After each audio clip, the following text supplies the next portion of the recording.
liberation. I am, truly, actually, I'm an oarsman and a rowing coach, and I see the world as an oarsman and a rowing coach. And one of my practices, especially when I get around water, is to try and really look at the water and think about the water and watch the waves and get my crews to actually look at the water and feel into it and think about it. So just take a moment to think about this river that we're standing kind of above or sitting above. Just feel into that and feel the joy of that river. I mean, it's actually cleaned up a lot. I rode around it once years ago. It was a 28-mile race, and we rode down the Hudson bailing every 200 meters or so. And that was 20 years ago. It's cleaned up a lot. It's a beautiful place. And this is a beautiful place. And a good reason to be happy, to think about all the hard work and the good times and the bad times that have brought you people here to this great celebration of being celebrants. And I also confess I have reason to be terrified standing here. First time I was a speaker at a wedding, this was at in the Berkshires, and one of my rowing buddies was getting married, and he had rented out his whole beautiful camp, and there were maybe 30 oarsmen there as part of the wedding, and he had ordered more lobster than all 30 oarsmen could eat, which is amazing. It was enough food to have gotten Napoleon out of Russia. And it was this beautiful day, and at that time I was right off, I don't know, 21, I was right off the Olympic team. I had a bestseller-selling book out there, and I was feeling on the top of the world, except that I'm a writer and an oarsman, and I was asked to give this talk. So I wrote this thing, and I started reading it on this beautiful hilltop in the Berkshires. I was reading away, and I was really nervous, and I was stumbling and stuttering, and I was dying up there. And at one point, the bride's dog came up, front and center. And it turned out what had happened is the dog had gotten in and eaten all the rest of the lobster. So, but I was up there giving my talk, dying, and I looked at the dog and I thought, I wonder what the dog thinks of this. And right that moment, the dog threw up.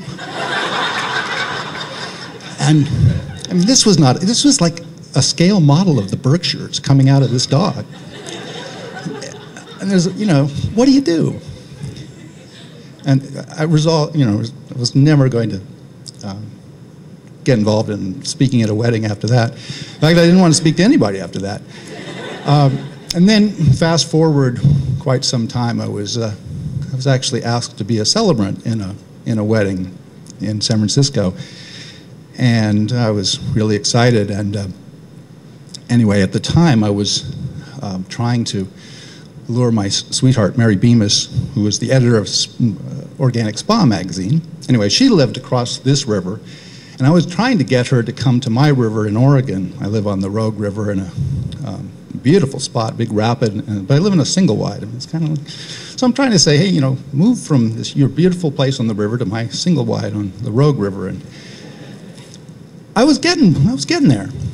But then I mentioned that what I was going to, she said, what are you doing this weekend? I said, well, I'm going to San Francisco to marry an old girlfriend. Click.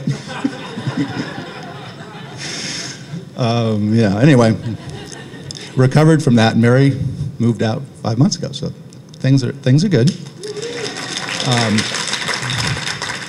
But in being a celebrant at this wedding, I mean, it was really a marvelous time. I got to share I had two of my favorite characters in this speech. One of them were sea squirts. I don't know if you guys know about sea squirts, but meditators should really meditate on sea squirts, because what they do, it's a great little creature. It swims around in the ocean. and then at some point it attaches itself to a rock, and it digests its brain and becomes a plant. I tell that to my friends in India. The other thing is, my other favorite character is Clint Eastwood, and actually it turned out to be a very successful line. In one of Clint's movies, he said, when you kill a man, you take from him all he has and all he'll ever have.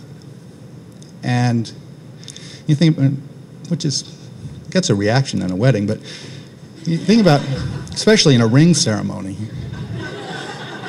But really, I mean, if you think about it, a ring as a symbol of eternity, a ring is a symbol of sharing everything you have and everything you'll ever have. And even the mother of the bride, who was a Jehovah's Witness, was really pleased because there was no mention of God in the ceremony, but she figured these people were really married. So, anyway. But I would now like to try something to invite you into a ritual. This is my ritual. I've never done this before, but we'll see if it works. It's a ritual that goes back 2,500 years, give or take.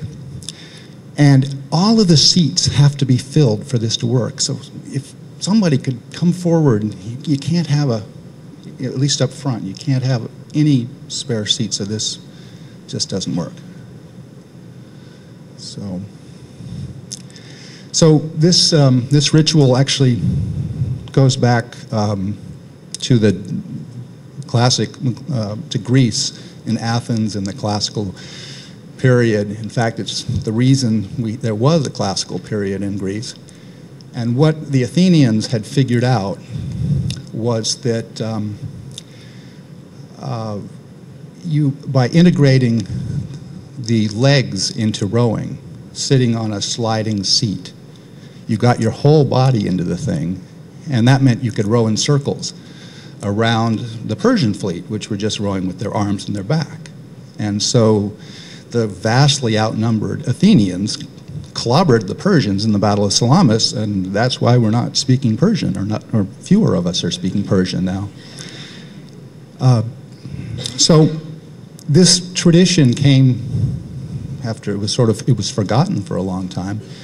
Everybody went to rowing with just their arms and their back, and then at the beginning of intercollegiate sports, there was the Oxford-Cambridge race, which was the second intercollegiate sport after cricket. That was 1820s. The first American intercollegiate sport was rowing in the Harvard-Yale race, 1852.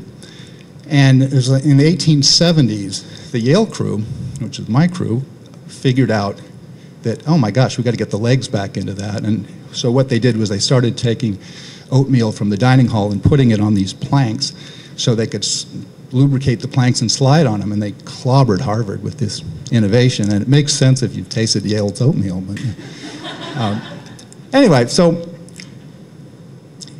we'll move now from there to, I followed my sister into rowing at Yale, and that was sort of changing traditions. So let's all, the front row, okay, you're going to be, you're the stroke oars, right? The next row is 7 and the next row is 6, okay? Strokes are port oars. So that means your left oar is going to, your left hand is going to be farther out, so, and your right hand is not so far, because, and I want you to lean forward to the catch, okay? Now, and seats behind you, you're doing the opposite, okay? So if you're in the second row, your right hand is forward and your left hand is a little bit back, because your oar is going to go out that way and the ports are that way and then down the line, okay? Everybody, put your hands out. Come on, we can do this. Okay. So we're going to start, just try rowing this thing, okay? So, okay, start. We'll sit ready, and you'll follow the stroke. Attention, row. Just row back and forth. You can do this. I don't know, I've never tried this before, but you look fabulous. Okay. Okay, now